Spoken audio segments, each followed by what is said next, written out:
दोस्तों, आपने फिल्मों या वेब सीरीज में जेल तोड़ के निकलने या प्रिजन ब्रेक को जरूर देखा होगा। कमाल की बात यह है कि फिल्मों और वेब सीरीज में जेल तोड़ने की घटना को बढ़ा चढ़ा कर दिखाया जाता है, पर असल जिंदगी में ऐसा होता नहीं है। अपने घर में सोफे पर बैठकर टीवी में जेल तोड़कर बाहर निकलते देखना चाहे कितना ही रोमांचक क्यों ना लगे, पर असली जिंदगी में सारी सुरक्षा से लैस एक जेल को तोड़कर निकलना कोई आसान काम नहीं होता।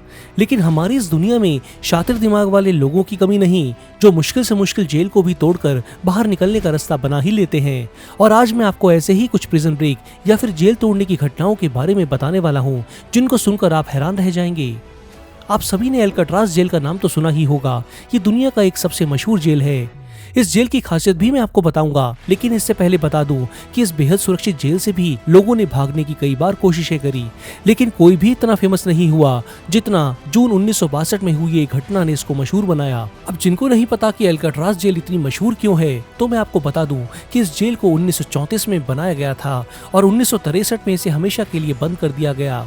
कमाल की बात यह है कि ये पूरा जेल एक आइलैंड पर बना हुआ है, जो कि अमेरिका के सैन फ्रांसिस्को कैलिफोर्निया के तट से लगभग 3 किलोमीटर दूर समुद्र के बीच में है। अब मान लीजिए कि आप एक समय पर इस जेल की सुरक्षा को तोड़कर भागने में कामयाब भी हो गए, तब भी आपके सामने 3 किलोमीटर लंबा और बेहद गहरा समुद्र मौजूद है, जिसे पार करने की आप सोचेंगे भी नहीं। आप भाग कर जाएंगे भी कहाँ? ये जेल उन कैदियों के लिए ही बनाई गई थी जो बाकी जेलों में रहकर परेशानी का सबब बन चुके थे। ऐसे कैदी जिनको किसी भी जेल में रखना एक सिरदर्द हुआ करता था, जो किसी भी जेल से भाग जाते थे, उनके लिए बनी थी ये अल्काट्राज जेल। ये जेल इतनी सुरक्षित थी कि दुनिया के सबसे मशहूर जादूगर हुडिनी ने भी इसे तोड़ने की कोशिश की, पर वो इसमें असफल रहे। लेकिन फिर आया फ्रैंक मॉरिस नाम का ये कैदी। ये कोई आम कैदी नहीं था, एक बेहद इंटेलिजेंट आदमी था जिसका IQ दुनिया के टॉप के 2% उच्च कोटि के लोगों के बराबर था। अगर कोई था जो इस जेल को तोड़कर भाग सकता था, तो वो बस फ्रैंक मॉरिस था। उसको जेल में अपने पुराने साथी मिल गए, जिनका नाम जॉन, क्लेरेंस और एलन था। फ्रैंक उन्हें पहले भी 2 अलग अलग जेलों में मिल चुका था। उसने इन लोगों से मिलकर अपना प्लान बनाया। उसने देखा कि पूरे जेल के बरामदे में एक 3 फुट चौड़ी खिड़की लगी हुई है। महीने बीते और इस समय में उन सब ने आरी के ब्लेड का इंतजाम किया। इसके अलावा उसने एक वैक्यूम क्लीनर का भी जुगाड़ कर लिया। इस सभी सामान से उसने एक बहुत अच्छे से चलने वाली ड्रिल मशीन बना डाली। पूरे 6 महीने का समय लगाकर फ्रैंक और उसके साथियों ने इस पूरे समय में धातु का बहुत सारा सामान इकट्ठा किया। इसके अलावा उस ड्रिल का प्रयोग उन्होंने अपने सेल की दीवारों को काटने के लिए किया।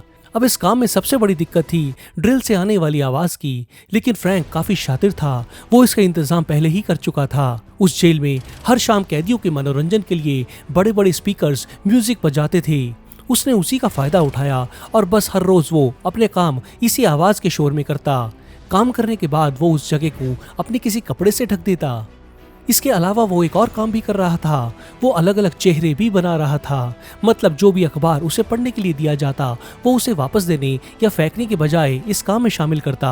और भागने वाली रात तक उसने 4 ऐसे चेहरे बना डाले। इन सब में साबुन, टूथपेस्ट, कंक्रीट की डस्ट और टॉयलेट पेपर का भी इस्तेमाल हुआ था। इन चेहरे बनाने के पीछे सोच ये थी कि उनके भागने की खबर जेल के अधिकारियों को देर से मिले। ये चेहरे उनके तकिए पर रखे जाएंगे और कंबल को ऐसे इस्तेमाल किया जाएगा कि किसी को भी लगेगा कि ये लोग सो रहे हैं, जबकि उस समय ये लोग निकल चुके होंगे। इसके अलावा उसने जेल में रहते हुए अधिकारियों के रेनकोट को चुरा लिया था। फ्रैंक जानता था कि जेल की कोठरी से निकलना सिर्फ पहला ही कदम है और उन्हें समुद्र भी पार करना है। रेनकोट उनके इसी काम आने वाले थे। फ्रैंक और उसके साथियों ने बड़ी मेहनत से 6 फीट बाय 14 फीट का एक राफ्ट तैयार किया। बेकार लकड़ी और पाए गए स्क्रूज की सहायता से उन्होंने पैडल तैयार किए। फ्रैंक अपने साथियों के साथ 11 जून 1962 की रात को भाग निकला। अपने राफ्ट की सहायता से उसने पूरे समुद्र को पार किया होगा, पर अब कोई चाहे कितनी अच्छी प्लानिंग क्यों ना कर ले, कोई ना कोई अड़चन जरूर आती है। भागने से पहले उन चारों ने सोचा था कि वो अपने सेल की दीवारों के ऊपर उसी रंग का एक बोर्ड लगाकर जाएंगे, ताकि किसी को भी उनके बारे में कोई शक ना हो। और ये तय हुआ कि सभी उसके लिए एक ग्लू का इस्तेमाल करेंगे। भागने से एक रात पहले तक सब कुछ सही था, लेकिन फ्रैंक के पास ग्लू खत्म हो चुकी थी। इसी कारण एलन की सेल की दीवार को गीले सीमेंट से चिपकाना पड़ा। अब उससे हुआ ये कि जब निकलने का समय आया, तब तक एलन की सेल की दीवार जमकर पक्की हो गई थी और एलन नहीं निकल पाया। खैर जब समय आया सब काम एक के बाद एक प्लान था, गलती की कोई गुंजाइश नहीं थी। सबसे पहले फ्रैंक निकला, उसके बाद जॉन और क्लेरेंस निकले, लेकिन बेचारा एलन वेस्ट उसी दीवार में फंस गया और उनको उसके बिना ही भागना पड़ा। उन्हें एलन को पीछे छोड़ना पड़ा। अब फ्रैंक और उसके साथी के साथ क्या हुआ और पानी को उन्होंने कैसे पार किया, बदकिस्मती से ये हमें आज तक पता नहीं चल पाया। FBI के मुताबिक वो तीनों कैदी कभी किनारे तक पहुंचे ही नहीं, बल्कि बीच समुद्र में ही उनकी जान चली गई, पर इसका कोई सबूत नहीं मिला है।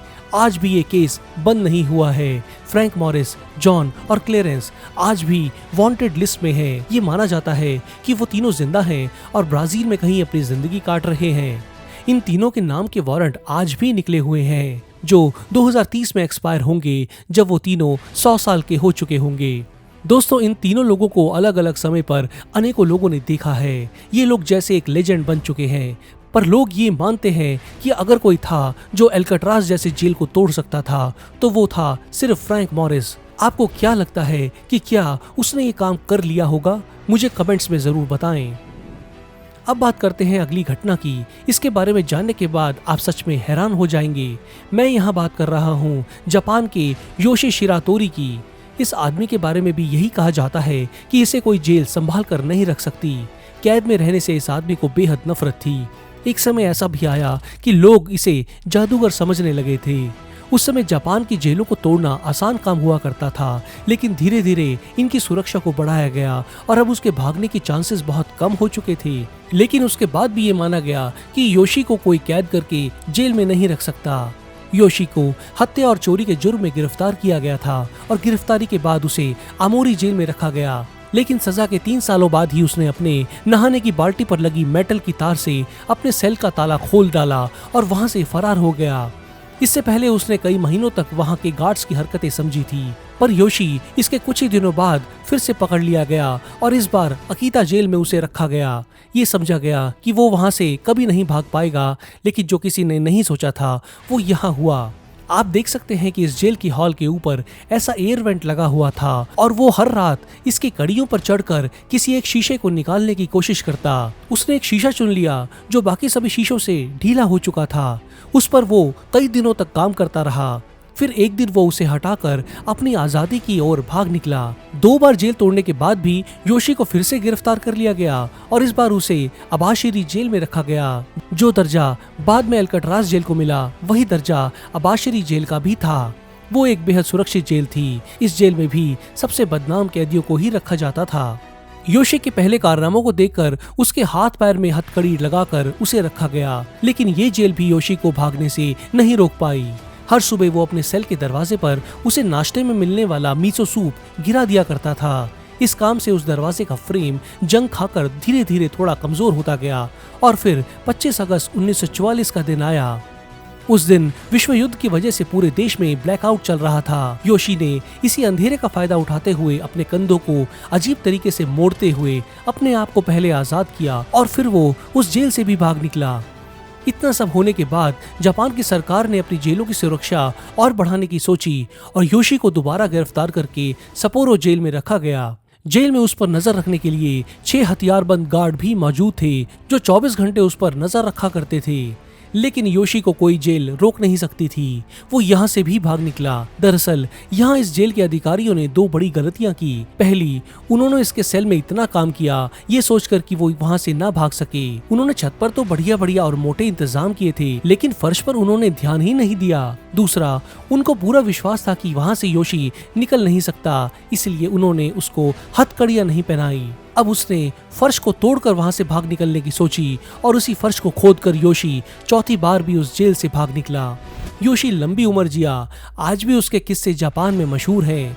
उसके नाम का मेमोरियल आप आज भी अबाशिरी जेल के म्यूजियम में देख सकते हैं। तो दोस्तों, आज की वीडियो में बस इतना ही। उम्मीद करता हूँ कि आपको ये वीडियो पसंद आई होगी। अपने विचार मुझे कमेंट्स में लिखना ना भूलें। आप सभी के कमेंट्स मुझे बहुत अच्छे लगते हैं। मेरे पिछली वीडियो का शाउट आउट जाता है पार्थवी शर्मा और रोहित साहनी को, जिनके कमेंट्स दिल छू लेने वाले थे। इस बार भी मैं किसी यूजर को अगले वीडियो में शाउट आउट दूंगा।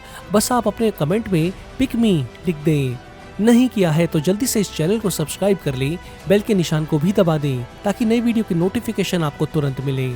जल्दी मिलते हैं एक और ऐसे ही मजेदार और दिल छू लेने वाले वीडियो के साथ। धन्यवाद।